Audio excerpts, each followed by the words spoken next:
What's up, everyone? Big Sky Bowler coming to you again, and today we are going to look at the flashiest two-hander on tour, Kyle Troup. Stay tuned.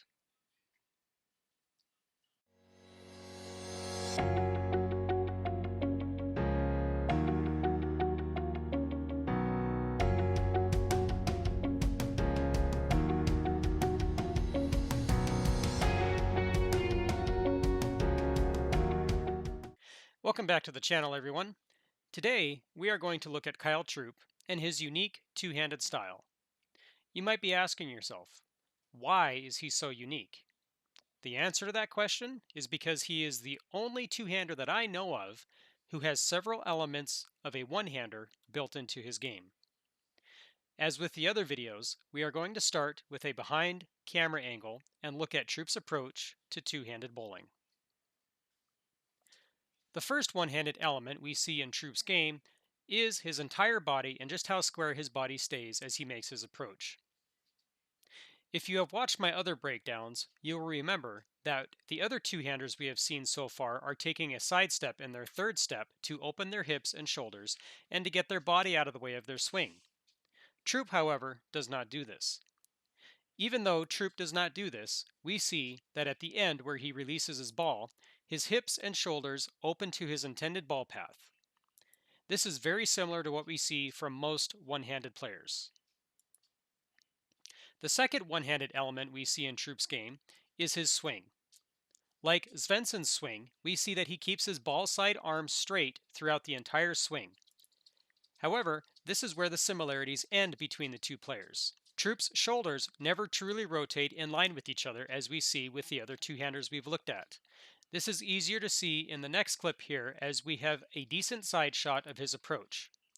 Notice how his non-ball side shoulder never quite makes it underneath his chin due to his shoulders and his entire body remaining more square to the line. Even though he never achieves shoulder alignment, we can see clearly that Troup understands proper shoulder rotation as his ball side shoulder follows the ball into the downswing phase properly, and his non-ball side shoulder rotates vertically at the release.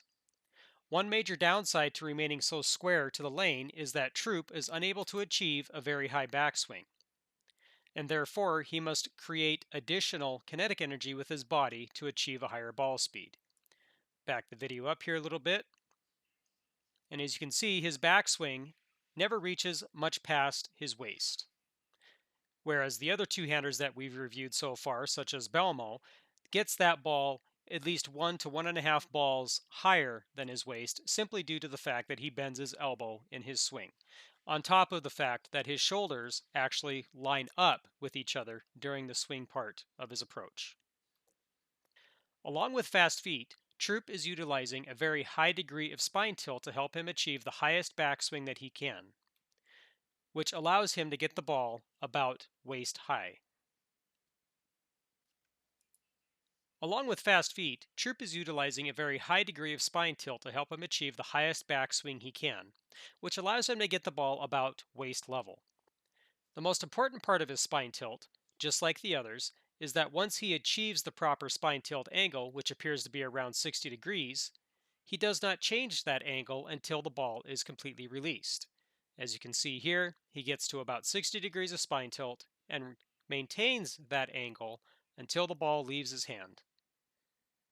And what do you know, just like the other two-handers that we've reviewed so far, Troup achieves a 60-degree spine tilt change in total. He definitely starts more upright, very similar to Belmo, but in the end, he ends up around 60 degrees in total spine tilt. Now, as we can see in this clip, Troup does use a push away, and because of this, his timing is going to be very similar to Belmo. As you can see in this side view, Troup gets the ball into the swing as his second step is nearing completion, which allows the ball to be under his ball side shoulder in step 3. This is allowing him to use all of that kinetic energy from his approach speed to really get that ball moving fast as he releases it at the foul line. Just like the other two-handers, Troup's release is excellent as he allows the ball to roll off of his hand. I am going to try and pause the video here at two key points in his release. The first key point is how far under the ball's equator he gets, and the second key point is how his hand opens up at the bottom.